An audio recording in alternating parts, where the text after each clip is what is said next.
Sharma, a student of Philosophy Honours, third year from the batch of 2024. And today I am here to brief you all on the syllabus generic elective of Ethics in Public Domain offered by the Philosophy Department. Now before we start, we must realize why ethics is needed in the public domain. Now when we consider the public domain, we must consider the public administration. And now if public administration is exuding such behavior as might provide that they are exuding such ethical behavior, the public is made to have a certain kind of confidence on the public administration, which thereby causes the public administration to function effectively and efficiently. Hence, ethics is quite needed in this public domain. And what the elective tries to do is provide the student with socio-political, economic, ethical and all such tools that are needed at this societal forum at bay, and provide the student such tactics as might be needed in their daily life and daily activities. Moving on, keeping this as the basis, we have the elective having 4 units. The 4 units encompass as follows. The first unit is Introduction to Ethics. The second, Structures of Caste and Gender. The third, Freedom, Wellbeing and Agency, and the last and fourth being Animal Ethics. The first one, Introduction to Ethics, is primarily consecuting of articles by James Rachel. Now what James Rachel does here is that he explains what moral philosophy is. He states that moral philosophy or morality is something that we ought to do. And he takes this from actually Socrates, who says that morality is how we ought to live. He represents it in the terms of ethicality. And now James Rachel provides us certain conceptions that are required also in the next article, wherein he states some 2 concepts, a customary or traditional morality and reflective morality. What he talks about in customary or traditional morality is that all those traditions or norms or beliefs that have been followed or that have been transitioned throughout a culture in a group without having been deliberated upon are contentioned as customary morality. And why they are customary is because people have not questioned, even as adults, as to why they have been followed. When we start questioning these morals, we go into the zone of reflective morality. And in reflective morality, of course, we are not eliminating or disregarding the traditions, but we are just providing reasons as to why they have been followed. And now, James, after providing these 2 conceptions, James Rachel gives us quite a lot of controversies, dilemmas, as to providing us sound arguments for and against. And he provides us the arguments of wrongness of killing of people, using people as means and not as ends, and the benefits argument. And throughout this article, what we must notice is that James Rachel tries to provide a minimum conception of universality. That is, there must be a certain kind of objective behavior that a person must exude in order to be ethical. Moving on to the next article, James Rachel, these points must be talked about in the next article as well. And he continues into cultural relativism. Now, firstly, he provides culture to be the way of life of a particular group who has certain norms and beliefs that have been transmitted throughout their history. And these norms and beliefs have a kind of cultural ethos or ethical code, which very importantly differ from culture to culture. And this is where the sort of relativism comes in. That is, the ethical code of one culture cannot be compared to the ethical code of another culture. And what is considered right in one culture might not be considered right in another. And this is the cultural relativism that we are talking about. And James Rachel provides that if we are to judge 2 cultures on the same basis, we are doing injustice to them. And now herein customary and reflective morality come in again, as he talks about the bifurcation of cultural relativism into absolute and critical cultural relativism. Absolute cultural relativism, as the word states, is quite absolutist because it does not allow any sort of thinking or any sort of going against the tradition. It is very stringent. And an example of this can be the sort of act of tying of feet of women in the 19th and 20th century. While critical cultural relativism, meaning the term critical relating to critical thinking, has a sort of scope to deliberate and contention what is happening. And an example of this can be the practice of baby jumping or el colaco in Spain in the 1920s. We must provide that even in critical cultural relativism, however, we are not having so much changes as such, because the term cultural relativism does not provide that we must make a lot of changes. And the most important part of this article is that James Rachel talks again about the concept of universality, wherein here he denies the concept of universalism. And he states that if we are to compare two cultures on the basis of a certain kind of universalism, we are being biased to one and providing a sort of in-group bias in between. And then we are also not tolerating the other culture, and we are providing a sort of intolerance. And tolerance, we must note, is an important part of cultural relativism. That is the basis of why the concept arose.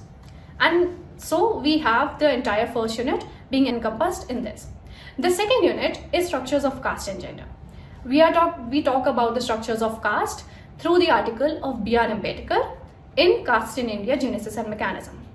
Now what Ambedkar states is that he tries to find the origination of caste in India.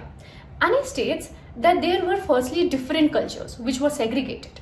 But then they came together and the homogeneity of India was made, which he provides as what is appraised. But also it provides a hindrance into analyzing how caste is in India.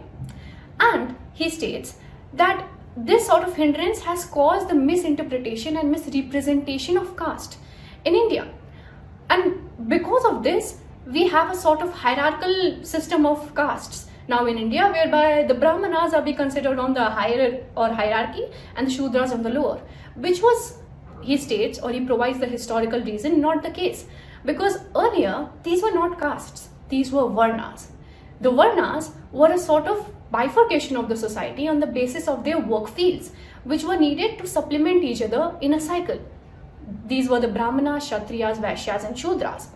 And these, over time, had a sort of psychological factor which led to one class dominating the other. The non-Brahmanas imitating the Brahmanas and the Brahmanas sort of imposing a sort of dominance on the others led to this bifurcation.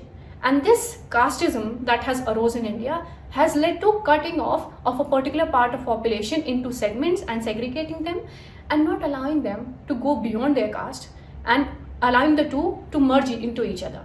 And so we have this particular units of population which feels very left alone or estranged from the other part, and they are not being well understood. And this is what Ambedkar in totality or holistically talks about. The next article is from Simone de Beauvoir, who talks about or presents a discourse on gender. And she does so from her book, The Second Sex, in which volume 2, part 2 of chapter 5 of it, which we will be looking at, she talks about how the traditions of marriage are oppressive in nature. And there is a kind of bilateral nature going on, because on one end, women are attaching their identity to their husbands after getting married, while on the other, there is a sort of loss of self-identity within them because they have lost their individuality. And Beauvoir points out that this is the case with girls and boys as well. A girl must get married to be recognized socially and economically, while a boy can do so even without getting married because he is free to do so. And now what is happening here, Beauvoir points out, is that a female is at a struggle or at a clash of how she will be represented in the society, because the society recognizes the woman from her roles as a wife or as a mother. But her own individuality as a woman in herself is not recognized. And Beauvoir points out that this is the problem in this institution of marriage that is being faced currently, and that we must deliberate upon and try to revamp so that there is a sort of equilibrium in the power balance between men and women, so that both have a sort of equality of what is being given and what is being taken.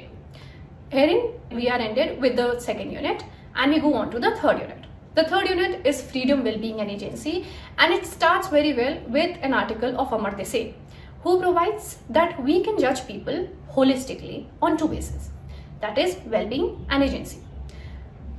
To explain this, he brings in an approach of capability, which is very well known in the economics field as well. And he states that there are two normative theories to judge people. Firstly, that each person has the freedom to be accessing their own capabilities and they have the right to do so. And the other, that these capabilities are totally dependent on their social and personal functionings, and that these are very subjective and cannot be judged. So now, what is he meaning by capabilities? See, what he means by capabilities is that every person has a certain kind of goal in their life: to get married, to have accommodation of wealth, that to be traveling, and so on. And if these are achieved through the resources that are being provided to these people, these are the conversion factors. And if a person is able to get these conversion factors to work and achieve their goal, they are capable. And so what Amartya Sen in totality does is he says that this concept of capability is very, very subjective, and we can judge the capability of a person only subjectively through their functionings. But when we are doing so, we have these two categories or these two strategies which we can deliberate upon, and where we can judge them. And so we can judge the whole human dictum of life, of how capable a person is, through this concept. The next article thereby is by David Archer, who provides a very interesting concept of privacy. And he starts this by giving us an example of a news reporter leaking a sort of photograph of a public figure or celebrity. Now, David Archer says that if the moral language that is being used against the public figure is something that is ridiculing or that is sarcastic, then it might be cause of moral contention. But if it is serving some kind of public importance, or it is serving the public in some way or the other, then it might not be considered as privacy infringement. Now, it is hard to wrap our heads around this, but we must consider what David Archer tells us next. He says that standard definition of privacy is the amount of information or the information that people don't wish to be disclosed to other people. And that if this information is disclosed to people, then it might be considered as privacy infringement. Now, this he provides is very subjective, because if on the one end we consider a normal citizen and we could leak their photographs, this might be considered as privacy infringement according to David Archer.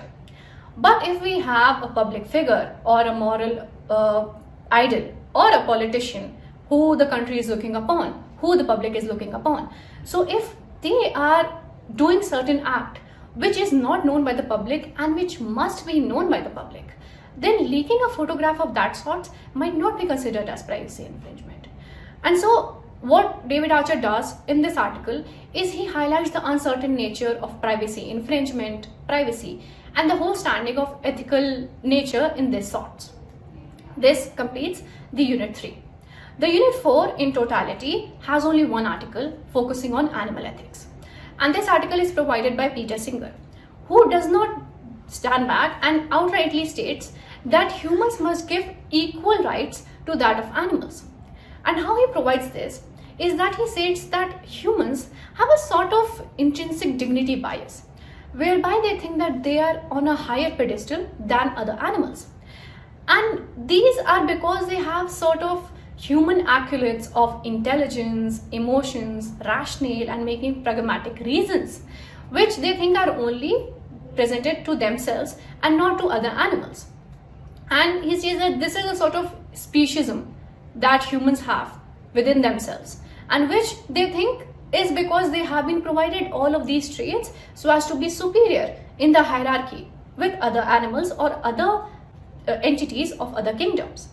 And he very interestingly states that the only connection we have with animals as such is with them on our plates during dinner time or during meal time. And now what he does is next, he breaks down the entire pillar of this standing, whereby he provides that if we consider the argument of personhood, whereby the upper part of the brain of a human is removed, then humans are to be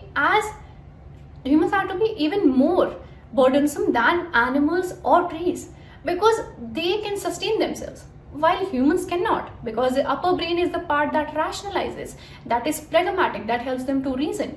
And so humans having this sort of trait in them that they are superior is only because of certain attributes that have been provided to them, which animals also have. Say for example, we cannot run as fast as a cheetah, while humans can have rationale or reason. And so what Peter Singer does is that if we are providing humans some same sort of equality when one of them is not having a kind of trait that the other has, then why not animals? He states that animals and humans must be provided equal rights, not because the other kingdom is humans, but because they are beings that exist alongside them. And so that we can have a holistic supplementing of the whole cycle of biosphere that is to be taking place in this nature. And this is what the elective as such encompasses in the 4 units. And what it does by this is that it provides students a sort of catalyst of thought to inhibit such character or attitudes as might be needed in certain social settings or in certain testing environments which the student might be thrown into or which the student might want to contention upon. Thank you.